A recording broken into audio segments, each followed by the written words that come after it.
Friends ఇక్కడ మీకు వీడియోలో చూపెట్టినట్టుగా మీకు కూడా మీ ప్రింటర్ ప్రాబ్లం అవుతుందా సేమ్ ఇదే విధంగా ప్రింట్ వచ్చినట్లు అయితే కనుక నేను చెప్పినట్టుగా మీరు చేసుకుంటే కనుక ఈజీగా మీకు ప్రాబ్లం అయితే క్లియర్ అయిపోతుంది.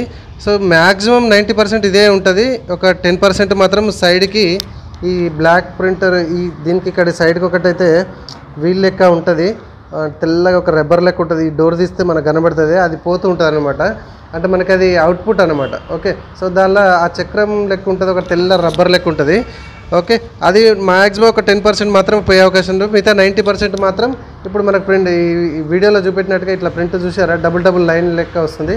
ఆ విధంగా మాత్రమే వచ్చినప్పుడు దాన్ని క్లియర్ చేసుకోవచ్చు. అది 90% అదే ప్రాబ్లం వస్తుంది మనకు. ఓకే, సో ఆ ప్రాబ్లమ్ని ఇప్పుడు ఎట్లా క్లియర్ చేసుకోవాలనేది మేము చెప్పబోతున్నాము.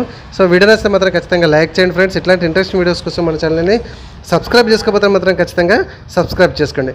సో ఫ్రెండ్స్ ఇక్కడ నేను ప్రజెంట్ అయితే కెనాన్కి సంబంధించిన పిక్స్మాల 2010 మోడల్కి సంబంధించిన నేనైతే ప్రాబ్లం క్లియర్కి చూపెడుతున్నా.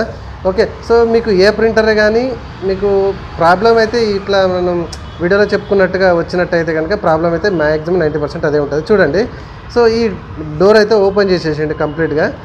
ఓకే, ఇట్లా డోర్ ఓపెన్ చేసేసాక ఇక్కడ మనకు చూడొచ్చు, నేను మీకు పెన్ పెట్టి చూపెట్టేస్తున్నా.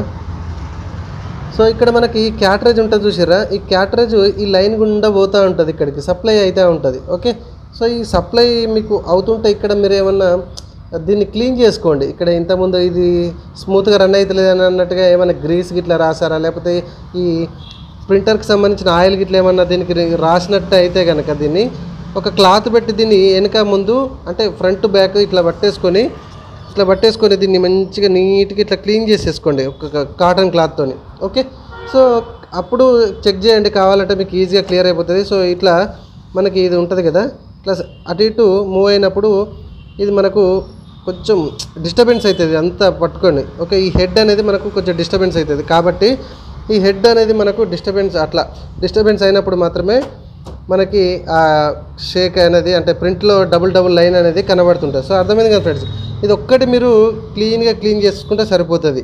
ఇది ఒక్కటి ఇక్కడ పైన రబ్బర్స్ ఉంటాయి, వీటిని అయితే ముట్టద్దు, ఎందుకంటే ఈ రబ్బర్స్ ప్రాబ్లం అయినాయంటే మళ్ళీ మనకు సప్లై అనేది ప్రాబ్లం అవుతుంది. దీన్ని ముట్టదు, ఓన్లీ ఇదిగోండి దీన్ని మాత్రమే ముట్టాలి. ఓకే, సో దీన్ని మాత్రం ముడితే సరిపోతుంది, రైట్. సో అంతే, ఒకసారి అది క్లీన్ చేసేసుకొని మీరు ఒక్కసారి అయితే మనకు ఇది మళ్ళీ క్లోజ్ చేసుకోండి. టెస్ట్ అయితే ప్రింట్ ఇచ్చి చూడండి, 100% ప్రాబ్లం అయితే క్లియర్ అవుతుంది. ఓకేనా ఫ్రెండ్స్, ఖచ్చితంగా వీడియో నచ్చితే లైక్ చేయండి, షేర్ చేయండి. సబ్స్క్రైబ్ చేసుకోకపోతే మన ఛానల్ని సబ్స్క్రైబ్ చేసుకోండి. Thank you very much.